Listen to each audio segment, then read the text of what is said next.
Hi everybody, today we're going to do a portrait, a tonal portrait in acrylic, but if you wanted to do it in watercolour you can do it in watercolour. If you want to do it in gouache, anything, you know, you choose, but I'm going to do it in acrylic paint and it's of Dylan Thomas. I've sent you an image, so that's for you to follow. You can print it out to A4 if you want to, and if you really want to you can trace it, or you can have a go at freehand drawing it. It's up to you. I'm doing it A5, that's half of A4, and I've got some acrylic paper here. You can do it onto canvas, an old cereal box, whatever. You know, if you haven't been able to get to an art shop, I know that a lot of you probably haven't, and not everybody has access to online buying, so you know, be resourceful. You can use the backs of cereal boxes covered in a layer of acrylic paint or even household paint to prime them. And then I'm just going to give you a little rough drawing lesson as to how to draw a face. So we've done this before in classes, and I know that I did a portrait last year, I think it was, on YouTube, but just to go over things, if you've got a face facing forward like that, then if you just divide the face down the middle, and then for an adult face you want to divide almost in half, and then that bottom half roughly into thirds, and then you put your eyes here. You always leave a gap in between that's an eye's width, and ideally you should have the space for 5 eyes across. Okay, and you can use that measurement to measure all your other things as well. So this is where one eye would go, and the second eye, and then the nose would come to about here. I draw noses with big circles and small circles, and then just trace the bottom like that and put a line in, and then roughly halfway between this line and the nose is where the mouth would sit, so about there. So your lower lip would touch there, your upper lip would be there, and then your chin would be about there. So that's enough space for your forehead, and then you add your hair on and all that sort of stuff. So what happens if the face turns? Because Dylan in this image is turning slightly, so as the face turns it would narrow ever so slightly, so the oval would become narrower, and then you would see a small amount of skull. So on his face you've got a really small amount of skull showing there. If it was completely on the side, you have, if you're looking at a profile, you have that sort of shape. And then you would draw your line, divide it into 3 and carry on as if you were going to do that. So with this, he's actually facing this way, but he's looking that way. So that's why we've got this extra bit around the back, and then you can see the side of his neck like that, and you can see more of one ear than the other. So in the same respect, you would divide down the middle, slightly over to the right hand side because the face is turned, and then you would again chop it into roughly into half and then into thirds.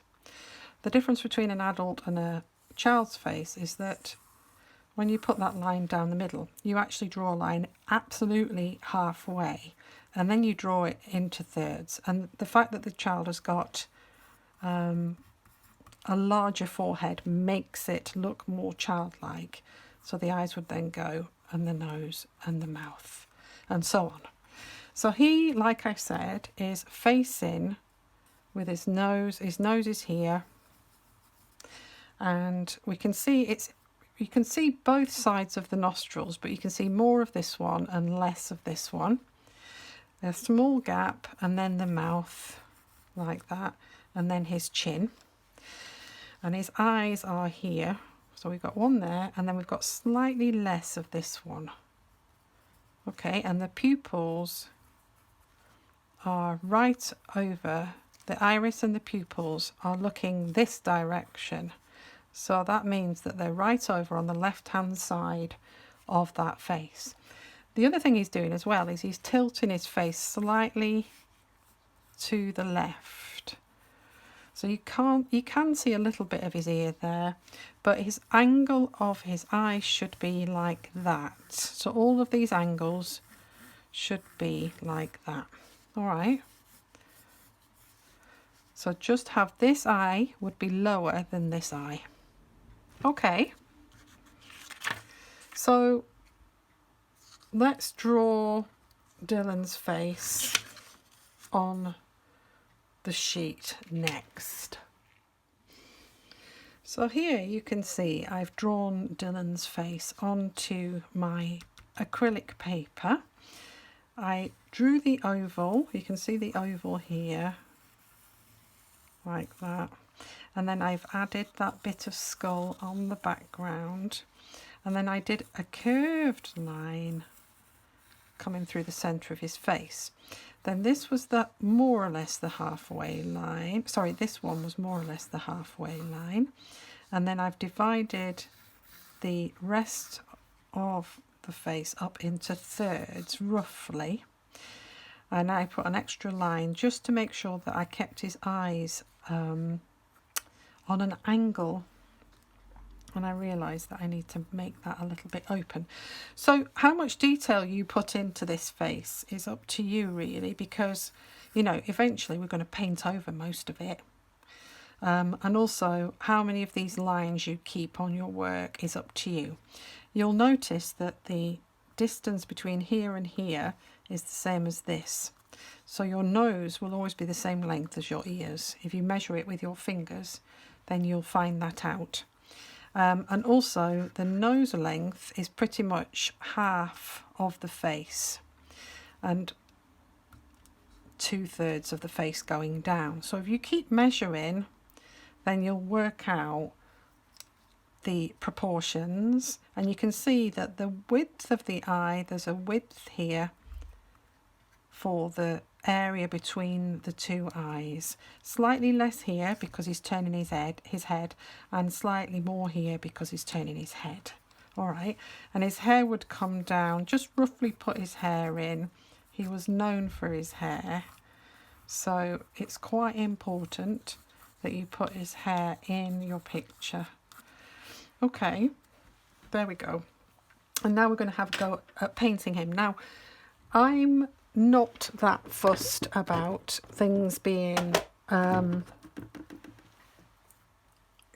know, things having a likeness necessarily. You know, I just like to draw a face. I tend to sort of pick on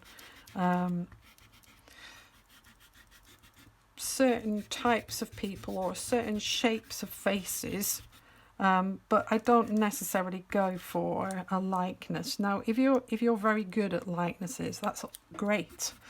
But if you're not, I don't want you to sort of think about that really. It's really, really tough to get a likeness. I'm just rubbing out the guidelines just so that we have a little bit more clarity of what's going on the face. So just think of it as a tonal portrait, not as necessarily a likeness of Dylan Thomas. If he ends up looking like Dylan Thomas, then absolutely brilliant. But if he doesn't, it's just a picture of a man. And we're really learning how to paint portraits in black and white. That's the aim of today. So once you've got to this stage, it's just a matter of mixing up some colours, and that'll be the next thing that we do. Okay, so here we go. I've got a slight shadow on the right hand side of my picture, but I don't know what that's down to. Let me just move that, see if that, there we go. It was just the lamp. Right, oh, it's not going to fall over, no. Okay, so I've just zoomed in a little bit on Dylan's face, because I'm going to do the eyes first. Some people with portraiture, they start off with the eyes, just so that it animates it and they can sort of balance the skin tone with the eyes. Some people start with the background, some people start with the face. You know, there's no real rules with acrylic because you can always paint over if you make a mistake. With watercolour, however, you must follow the rules of light to dark. So start with the lighter tones. So you would start always with the skin tone and then you would build up to something like the eyes. But with acrylic it's a little bit more flexible. So I've got a pot of water and I've got some, I haven't got a palette with me today, so I'm just using a piece of scrap acrylic paper and I've got some black and some white on it. And I'm just going to mix up a range of tones using these two colours. And if you've got Payne's Grey, you can use Payne's Grey, it's up to you. So I'm going to take the white and I'm just going to sit it down the bottom. I don't know if you can see that there. Sit it down the bottom of the paper, like that. Yeah, you can just about see that. And then I'm going to spread. Now, acrylic does dry off, but hopefully we're going to use most of this in the process. So I'm going to take the black and I'm just going to mix. I'm going to put a bit there.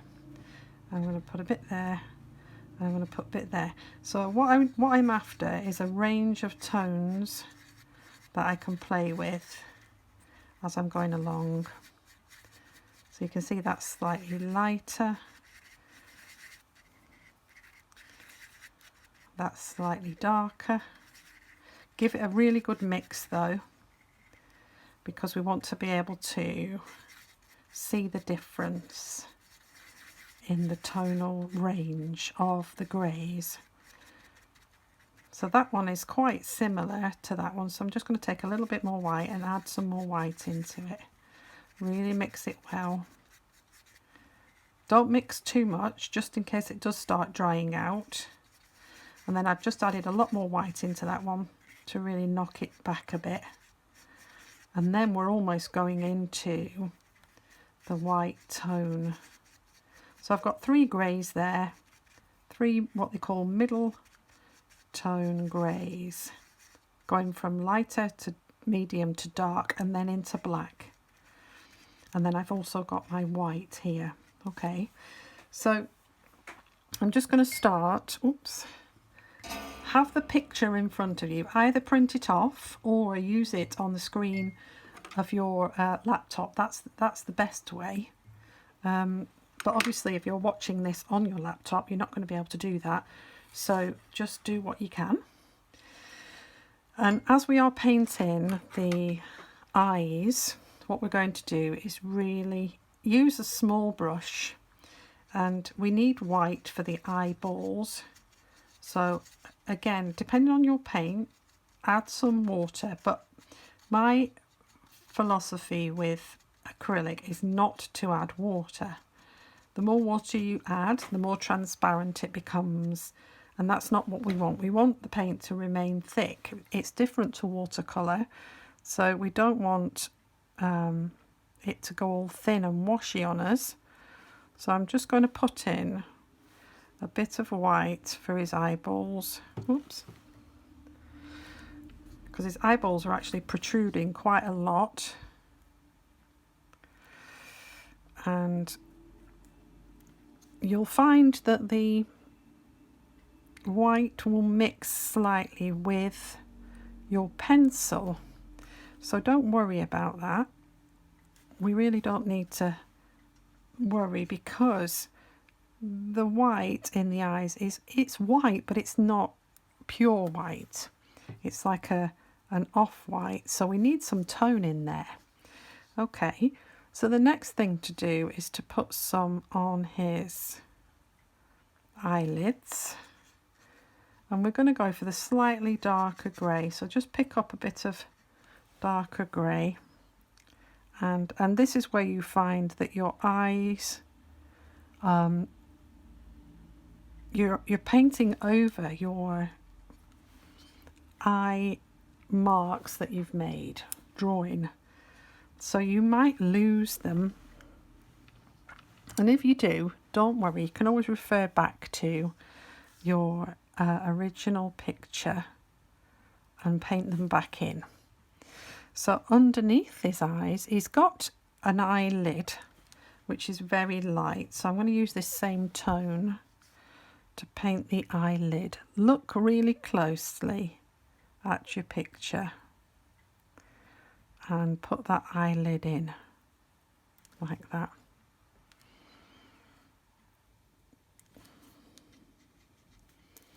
And then underneath there, he's got a darker grey.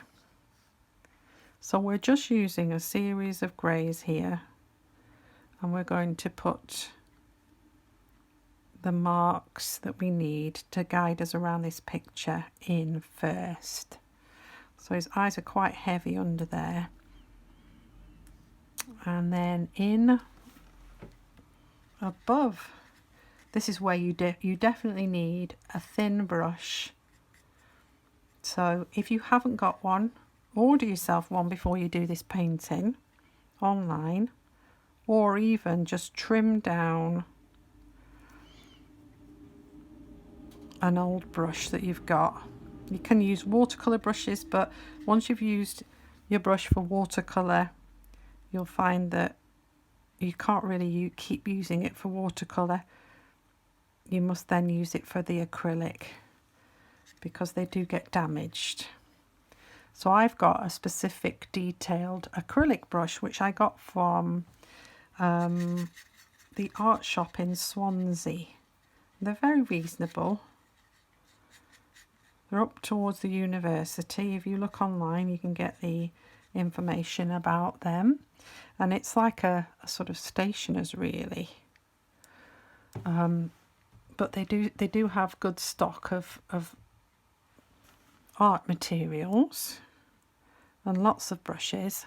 So I'm just coming down here with a slightly lighter grey, and I'm going to go in and do that eyelid here, the bit just underneath his eyebrow, and just carefully look at the shapes that are being created in that section.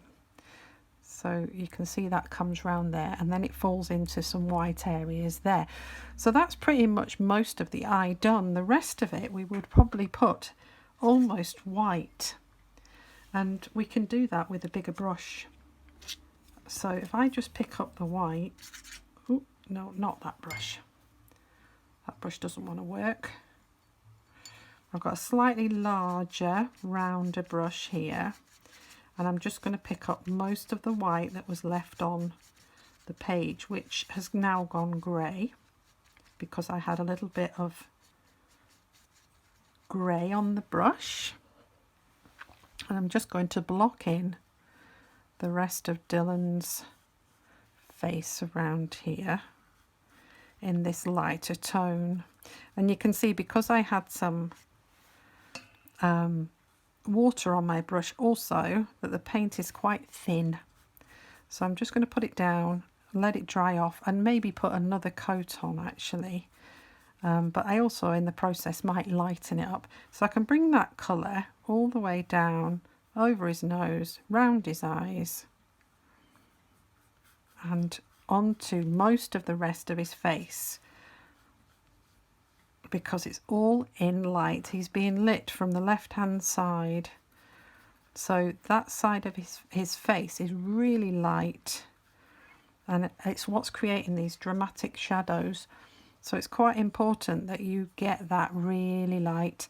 And this area in here, we can put that in.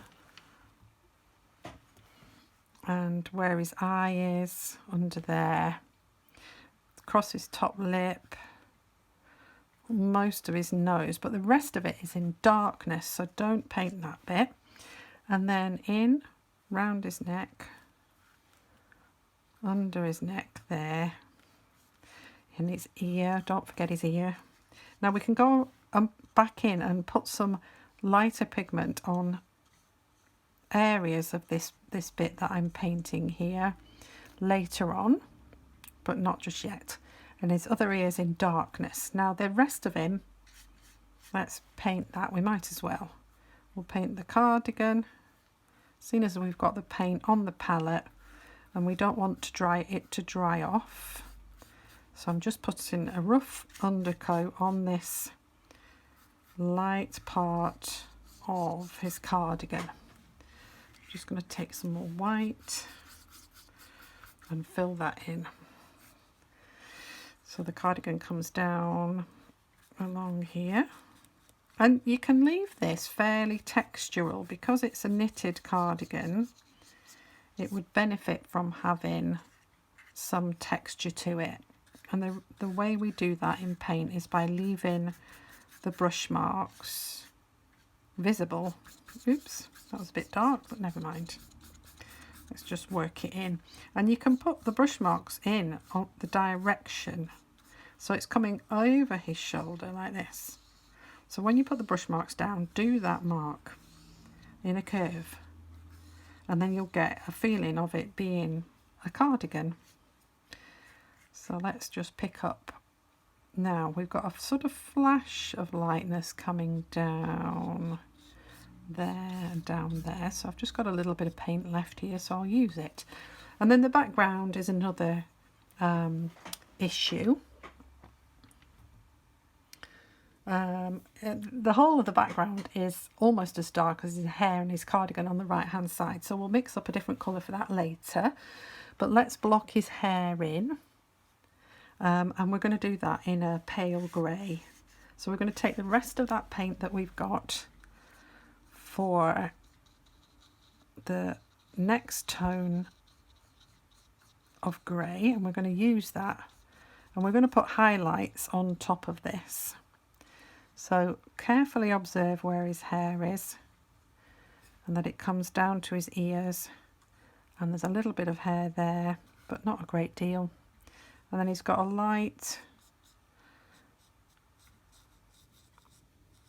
area of hair there, and then it comes down over his forehead like that.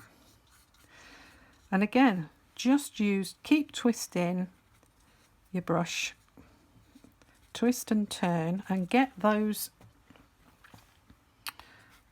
active brush marks to describe the curls on his head. So it's a combination of twisting, turning, using your brush in different directions, and then there's a little bit of hair comes down here. I know the difficulty with him is going to be making him look like a man. Because he's got this thick curly hair, we're going to struggle. So the rest of the picture, I've got this dark-ish tone left here, and I'm going to use that for the background. The hair is actually darker than this, or aspects of the hair are darker than this. So afterwards we'll put some more dark onto the hair, as well as highlights, some shadows and shade and tone to express those highlights and lowlights on the hair. So I'm going to try and move, yeah, I'm looking at the background, and I've got a bigger brush here. Oops, sorry. I'm going to zoom out just ever so slightly like this. Oops. Okay, and I'm just going to block this background in. All right, so I've got some more white here. My brush is very hard. I'm hoping that, yeah, it'll soften up. I'm just going to add some more white into it so we have more paint to work with, and use the rest of this tone up. And the reason why I'm doing this is so that it doesn't dry out. And we waste this paint because the problem with acrylic is that it does dry quickly and you end up wasting a lot of paint. Now the grain of the background is based on the wood that it's made of. So we're going to just roughly get the paint on like that. And the background is not important. What's important is the portrait of Dylan. So we're going to get the paint on, and then we're just going to make a sort of a very slight, give it a slight texture so that we know that it's wood behind him and not brick or anything else. So you don't need to spend too much time on this. Just make sure it's slightly darker than the face and the hair. Well, slightly lighter actually than what we've done here, but so that you don't lose the hair. I've almost lost the hair there, but never mind. Okay, so now you've got your paint on. What you want to do is just drag it, and if your mark making is a little bit wobbly, that's kind of good. Just drag your brush down like that. Drag it over and into his body and into his hair. You can see, and that will give you a sensation of wood grain. Can you see? That's just simply by changing the direction of your brush marks. You can see the difference in between this and this. All right, the curl of the hair is very textural, and this, because we put the lines in now, feels like a little bit like wood, and once we put the panels in, it'll look even better. So now I'm going to take a slightly smaller brush, and I'm going to start putting in the darker bits. So I'm going to take a bit of black. This brush is very soft actually. I'm just wondering whether I should use something different. Make sure your brushes are substantial enough to take the acrylic paint that you're using. So again, I'm just taking some of the black and putting it into my mix that I've got here. If your paint starts drying out, a useful thing to have on hand is a spray bottle. And what you can do is just lightly mist the paint from above, and that will help you to keep the paint moist and not dry out on you. That's if you're worried about things drying out. So we've got a fairly dark mix there. I don't know whether it's going to be dark enough. Literally just black paint mixed with white again. You can see that we can get a beautiful painting out of this. So I'm going to go in and I'm going to try and describe this very strong eyebrow area that he's got going on here. So it comes down and it goes really on a sharp angle into the corner of that eye.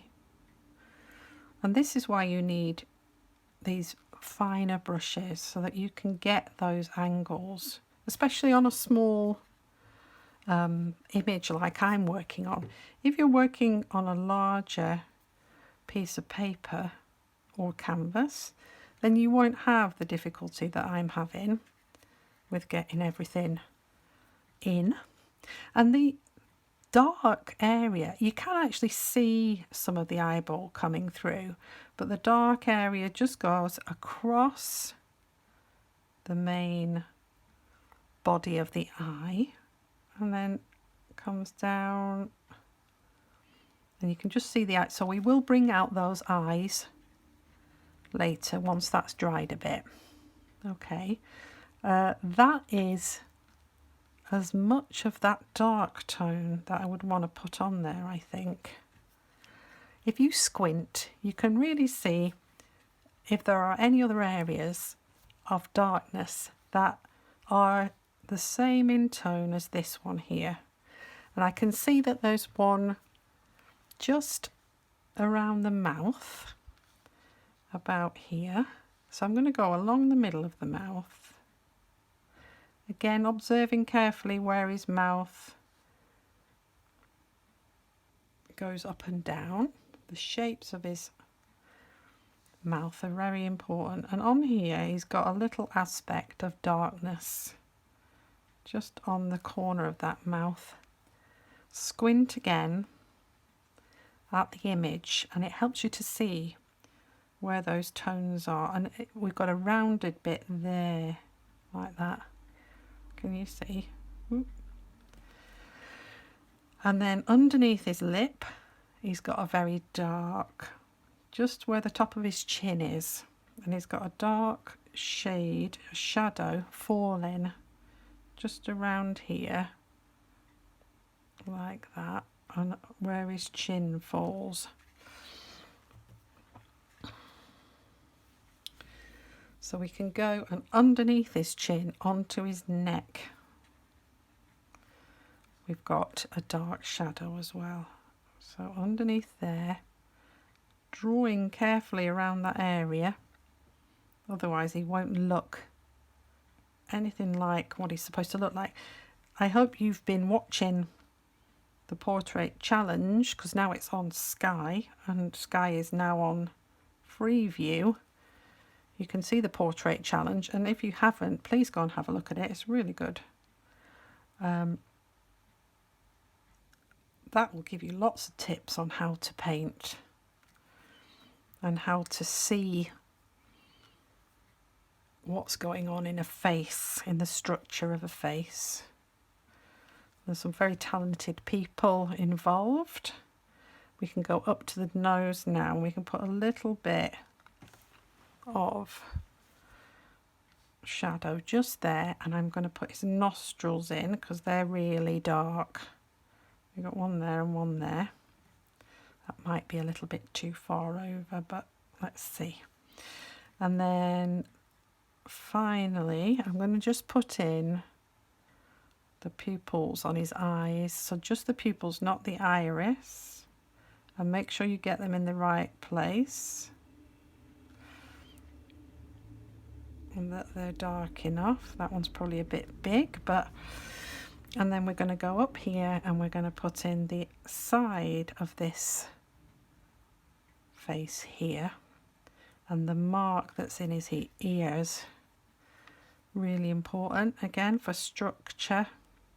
And we've got a particularly dark area of hair coming down, and because this is still wet, it's blending nicely, so just be aware of what is still wet and what is still dry. My room is quite warm, so things will dry off a little, but you might find that they stay wet enough for you to achieve this painting without having to worry too much about things drying off on you. So you can see that the darker areas are really helping aspects of this portrait to come out on you, helping you to see the structure of the painting. So we've got I think I might use a finer line here actually. Let me use that white brush. Now, because I've used this brush already and I've put it in the water, it's swamped with water. So make sure that not only is it clean, but it's dry. So really give it a squeeze onto an old sock or a bit of paper towel or something like that before you start using it. That's just a bit of pencil.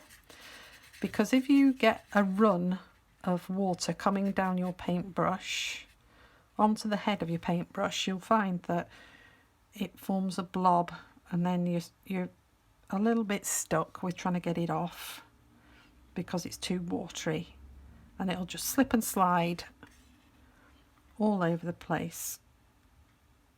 So I've got this detailed brush here, and then under here it goes really dark where his shirt and the neck. Let's get the outline of the neck here like that, and you can see just by painting this section of the shirt that he's wearing, the jumper should I say, we've defined the outline of the neck, and that's called negative painting. So by painting one area in, you're defining another area and doing two jobs at once, which is great. So we're just going to draw this section in. I think that comes down around there, so we'll draw that in as well. And just block that in with the rest of the dark paint that we've got. We might come down here in a minute, but I'm just going to go to there and stop. Let's get some more dark pigment on the face. So we've got some pupils. I think I need to darken that eyelid a bit more, so be careful of where you're putting your hand now, and just going to put a little bit more dark pigment in there. like that. A touch more darkness just under here. And then I'm going to go in and I'm going to start putting some darker pigment on the inside of his nose, but it's not going to be as dark as the pigment that I just used. So add a little bit more of the lighter grey to your mix. So it's slightly lighter than this one. And then we're going to darken up the shadow on his nose. So I think his nose was quite a big part of him. He was known for having this bulbous nose, and we've got to get this shadow right. So if you are in any way nervous about painting this in, then draw it in first and then paint it.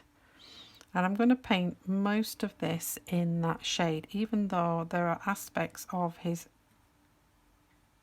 nose, like round his nostril, where there are lighter bits. I'm going to actually put those in a minute. So I'm just going to put a nice straight shadow coming over, and this will describe the top of his lip as well, but it sort of comes over and goes around his cheek, and then we can more or less block this in. Just there's a flash just up the top here where he's got a bit of light coming through, so I'm just going to leave that bit there lighter. I'm going to be careful with this shape that's being made here.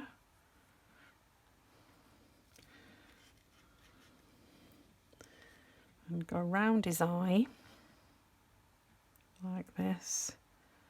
We can get almost like a curve in there. We're going to work into that eye later, and then come down slightly darker, and it does get slightly lighter towards the edge of the face, so I'm going to put in a little bit more white as we come down. Underneath his lip is a darker, in fact it goes all the way around there, so I'm going to just block that in, and you can see how the face starts coming out at you. So as I said, the edge of his face is catching a little bit of light. There's a little bit of light finding its way round the edge, so I'm just going to add a bit of this lighter grey here, and also it comes in here. So, and I put a little bit too much hair there, so I'm going to rectify that by using this grey down the side. Try not to lose that lovely shape that he's got on the right hand side of his face. And like I said, if your paint starts drying out, don't be frightened to add a little bit of water, but don't add too much.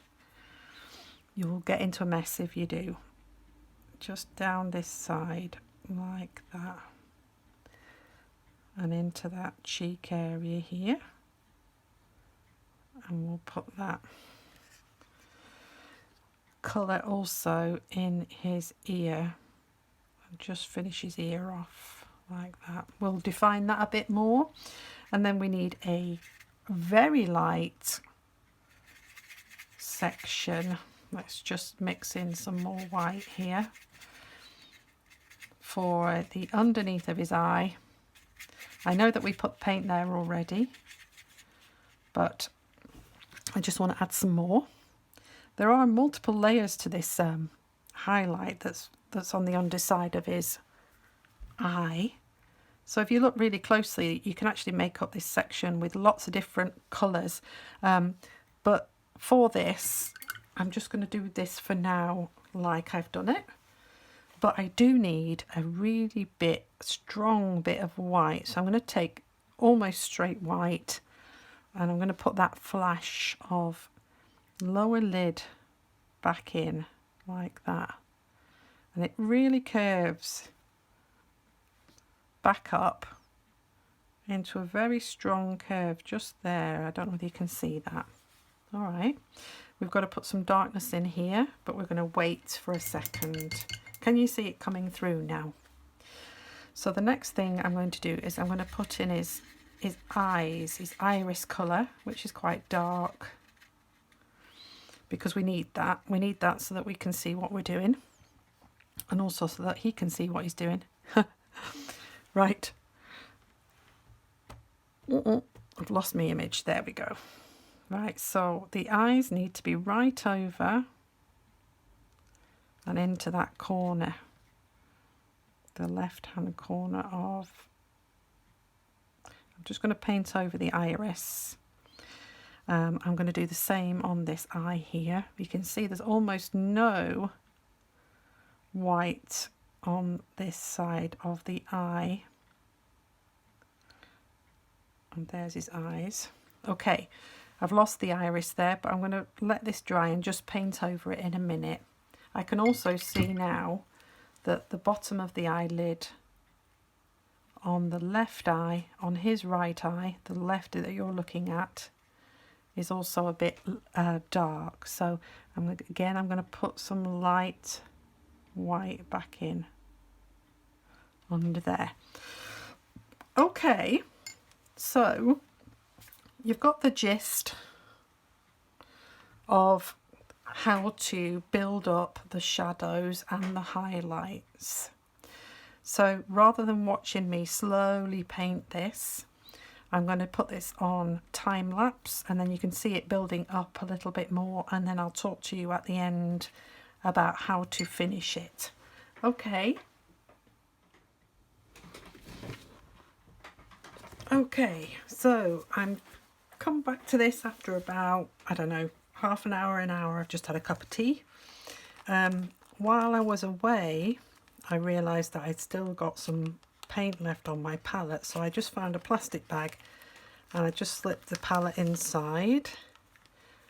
Obviously it sticks a little bit, but you can see that it's kept the paint moist.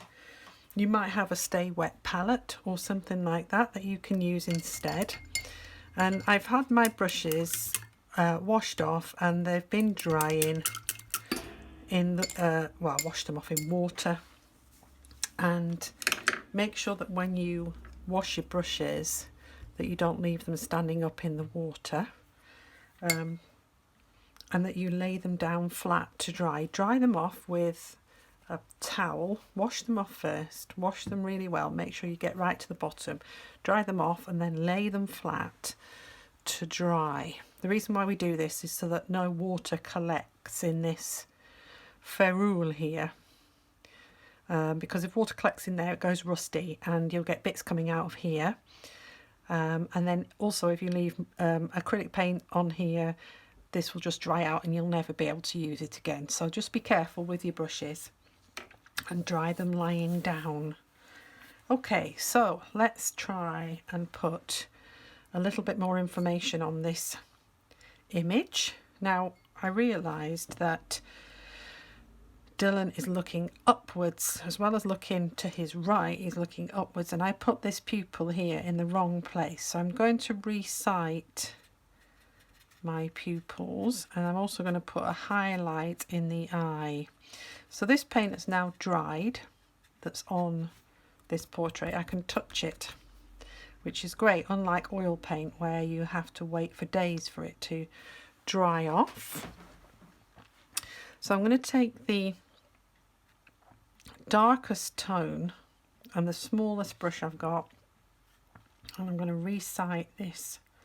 And this is the beauty of acrylic, is that you can re-paint over things or erase things if you need to.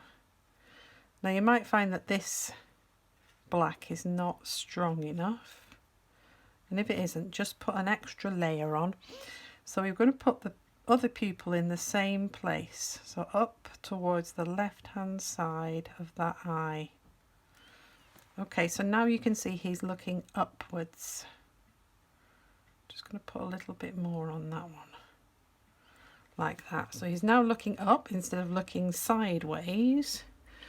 Wash my brush off and put a blob, a little highlight of white just in the far left of that eye, like that. Can you see how that brings that to life? I just wanted to show you that because I'm now going to put it on time lapse and speed things up a bit, but that was how to sort that eye out. And if by the end I've got some things that need sorting out, I'll share those with you as well. So I'm now going to put it on time lapse.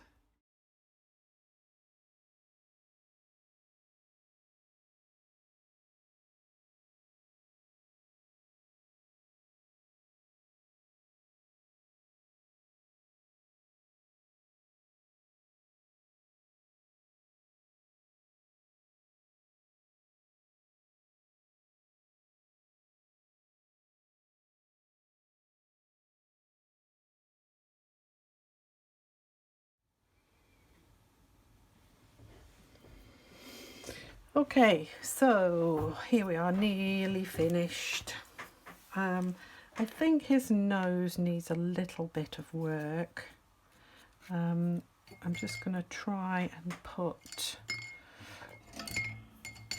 just going to clean the brush. Just some finishing touches here.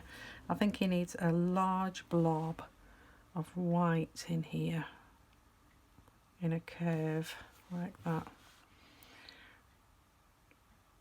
And it needs to go up his nose because he's got a fairly strong bridge on his nose.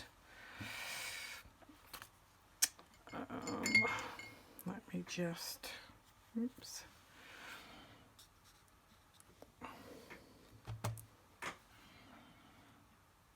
Oh, no, that's still wet. I'm just going to curve it a little so that it doesn't look quite so there. Oops. Don't know what happened there. I just lifted some paint off with my finger. Okay, so that comes down. So that's it, a little bit more bulbous, which is better, I think, than it was before. Just going to soften that in. And then it comes down here a bit more. And there's a highlight on the left there, and again. That's better, I think. I think I'm just going to put a little bit more white just over his nostril. There, that's a bit better. Okay, so make sure I haven't got his eyes big enough. I know that he looks a bit younger than I've actually he is on the picture there. He looks a bit more attractive. But you know, there's only so much you can do. I'm sure he would be happy with being made look more attractive.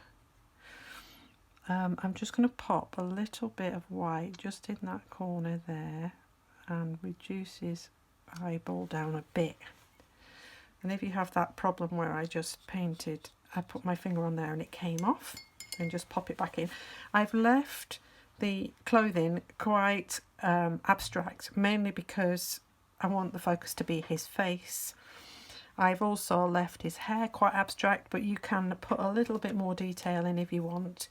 When you finish, just take your brush, any excess paint you've got, and splur it. I don't know whether you can see what I'm doing, but I'm just sort of pressing it down like this. And it gives you a sort of split brush edge, and there's also not so much paint. You don't do this with a precious brush. And then you can just put in some rough, dry, what they call dry brush marks in the back, which will enhance that. So remember, just sort of press it down. Do it with an old acrylic brush and just put some marks on the background like that. And that'll just give you another layer of texture on that panel, wood paneling at the back. And then take the dark paint again, fine brush, and if you've got a steady hand and you want to include it, you don't necessarily have to include the lines on the back. You might be quite happy with what you've done.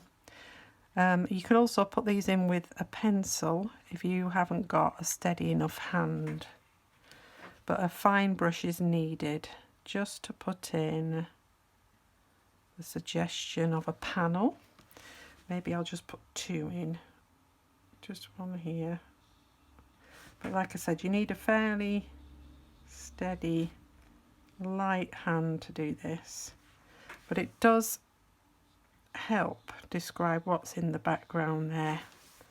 Okay, right, I think I'm done. Don't forget to sign your work. You can do it in paint or you can do it in pencil. I normally put my initials, and because normally I don't have room for my full signature, and then I put the date, just the last 2 digits of the date. Okay, I'm going to take off the masking. I would normally leave this until it's dried, but because I want to show you it finished, if it's gone under the masking tape a little, don't worry. You may not have put masking tape on at all, so you know, but it does give it a little bit of an edge and a frame so that you can, if you decide to put a frame on it, then you have something to frame onto, and it also makes it a bit neater. So there we go. I'm just going to zoom out a little so you can see the whole thing. And there's the Dylan Thomas finished. I mean, you may or may not think it looks like him. I hope you do. And if you've got any spare paint, like I said, I mean, you know, it really depends on how frugal you are. I am extremely frugal and careful with the amount of paint that I use. Not that we used much there, but you can put it back into your plastic bag or put a lid on it or put cling film on it. And you might be able to make another painting with that tomorrow. So don't throw things away. Make sure you clean your brushes really well. Wipe them off on a cloth and then give them a wash and then dry them flat. Okay, hope you enjoyed that. I'll put a finished picture of it alongside this so that you can look at the process, and I've got the original photograph as well. I hope you enjoy it. Stay safe, everybody. See you next week.